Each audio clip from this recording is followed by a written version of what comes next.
Assalamualaikum warahmatullahi wabarakatuh. Halo semuanya. Perkenalkan, nama saya Rahmadita Aprilia Putri dengan nomor NIM 230514236 dari Fakultas Ilmu Sosial dan Ilmu Politik, Program Studi Ilmu Komunikasi kelas 2371G. Pada kesempatan kali ini, saya ingin menjelaskan sedikit tentang salah satu tokoh filsafat, yaitu Whitney Arman. Kita masuk ke penjelasannya. Jadi, Whitney Arman adalah seorang filsuf komunikasi yang tidak memiliki biografi atau riwayat hidup yang ditemukan. Namun, ada beberapa sumber menunjukkan bahwa ia tidak menganggap filsafat komunikasi sebagai filsafat yang sebenarnya. Mann dalam karyanya Global Media Filosofis menjelaskan keterkaitan pemerintah dengan jurnalistik di mana keseimbangan kekuatan selalu berubah. Berikut adalah beberapa aspek dari pemikirannya yang signifikan, yaitu yang pertama, keterpautan pemerintah dengan jurnalistik. Whitney Arman menekankan bahwa keterpautan antara pemerintah dengan jurnalistik selalu bergeser. Beliau menjelaskan bahwa dalam teori otoritarian, pers adalah pelayan negara, sedangkan dalam teori libertarian, media harus bebas dari pengawasan pemerintah. Yang kedua, yaitu teori pers.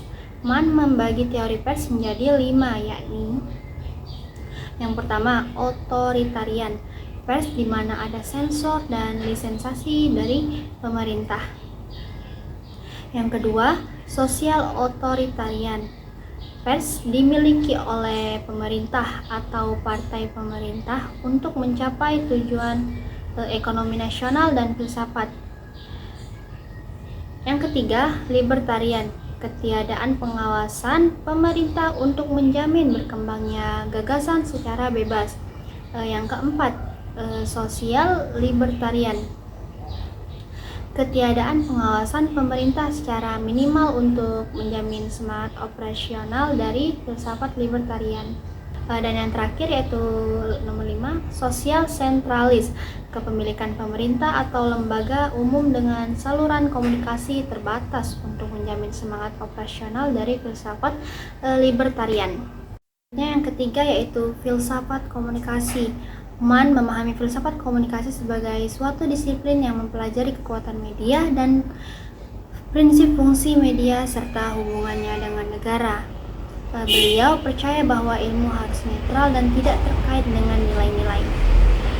Yang nomor 4 yaitu epistemologi. Mann juga memahami epistemologi sebagai cabang filsafat yang menyelidiki asal, sifat, metode, dan batasan pengetahuan manusia. Beliau memahami epistemologi sebagai cara bagaimana pengetahuan disusun dari bahan yang diperoleh menggunakan metode ilmiah. Dalam sintesis, pemikiran Whitney Arman tentang filsafat komunikasi menekankan pentingnya memahami hubungan antara media, negara, dan kekuasaan, serta membagi teori pers menjadi beberapa kategori yang berbeda. Dari pemikiran-pemikiran beliau dalam filsafat komunikasi tadi dapat diterapkan dalam kehidupan sehari-hari dengan cara yang pertama, yaitu menghargai kekuatan media. Contohnya, dalam berita harus mempertahankan kebebasan berpendapat dan tidak tunduk pada tekanan pemerintah atau kepentingan bisnis. Yang kedua yaitu menghargai fungsi media. Contohnya, dalam berita media harus mempertahankan fungsi informasi, persuasi, dan edukatif yang seimbang. Yang ketiga, menghargai keterpautan pemerintah dengan jurnalistik. Dalam kehidupan sehari-hari, ini dapat diterapkan dengan memahami bagaimana pemerintah mempengaruhi jurnalistik dan bagaimana jurnalistik mempengaruhi pemerintah. Contohnya, dalam berita, jurnalis harus mempertahankan kebebasan dalam tahap berpendapat dan tidak tunduk pada tekanan pemerintah. Dan yang keempat, menghargai teori komunikasi dalam kehidupan sehari-hari. Ini dapat diterapkan dengan memahami bagaimana teori komunikasi mempengaruhi perilaku masyarakat. Contohnya, di dalam suatu berita teori komunikasi dapat membantu memahami bagaimana pesan yang disampaikan dan bagaimana masyarakat memperoleh informasi. tersebut. Dan yang kelima yaitu menghargai etika dan filsafat komunikasi.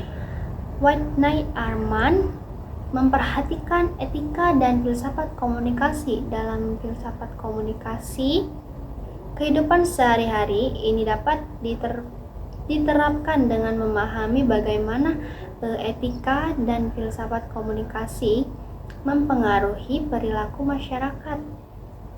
Contohnya, di dalam berita etika dan filsafat komunikasi dapat membantu memahami bagaimana jurnalis harus berperilaku dan bagaimana masyarakat harus memperoleh informasi tersebut.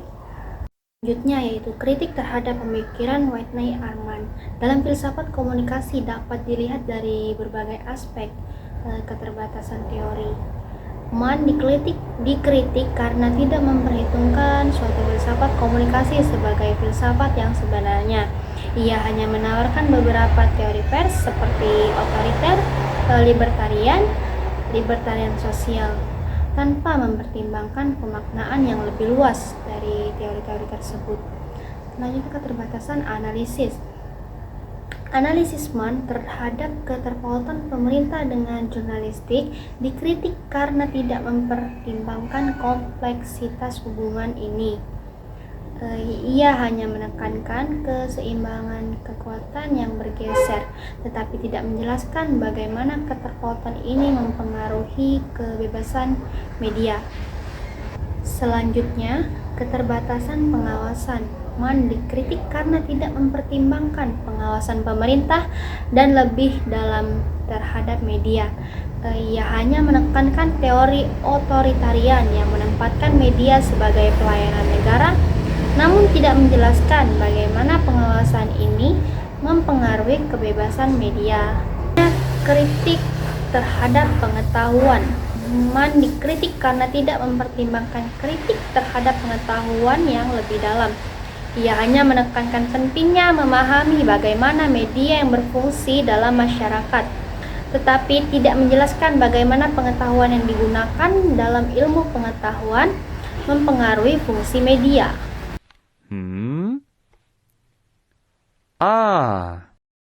Jadi, alasan saya memilih Whitney Arman sebagai topik pembahasan karena Whitney Arman tidak memperhitungkan filsafat sebagai filsafat yang sebenarnya. Filsafat komunikasi menampilkan kekuatan-kekuatan media dan prinsip serta fungsi media berikut hubungannya dengan negara. Mann dalam filsafatnya menyatakan penjelasan keterpautan pemerintah dengan jurnalistik, di mana keseimbangan tersebut selalu bergeser. Dari penjelasan yang telah saya jelaskan tadi tentang Whitney Arman, mungkin itu saja yang dapat saya sampaikan terkait beliau. Kurang lebihnya saya mohon maaf. Saya pamit undur diri. Wassalamualaikum warahmatullahi wabarakatuh.